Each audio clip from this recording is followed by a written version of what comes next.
आज सकाळी म्हातोबाची आळंदी तालुका हवेली येथे माझं एका दशक्रियेच्या निमित्ताने प्रवचन होतं। ते प्रवचन संपल्यानंतर 10 वाजता मी आळंदी म्हातोबाची इथून पुण्याला जायला निघालेलो असताना रस्त्यात गावाच्या बाहेर आल्यानंतर वारकरी संप्रदायातील संग्राम भंडारे आणि काही 10-15 गोरक्षक होते, सगळेजण 2-3 गाड्या होत्या आणि त्या सगळ्या गुंडांनी मला रस्त्यात निर्जन स्थळी अडवलं।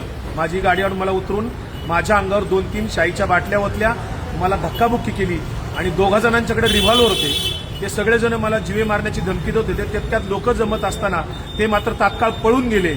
मी त्या सर्वांचा निषेध करतो। संग्राम भंडारे आणि त्याच्यासोबत आलेले सगळे जे काही 10-15 गुंड होते, गाड्या घेऊन आलेले, त्यांच्यावर पोलिसांनी तात्काळ कायदेशीर कारवाई करावी। मी लोणी काळभोर पोलीस स्टेशनला इथे फिर्याद देण्यासाठी आलेलो आहे। जोपर्यंत त्यांना सर्वांना अटक होत नाही तोपर्यंत लोणी काळभोर पोलीस स्टेशन येथे माझा सत्याग्रह सुरू राहणार आहे।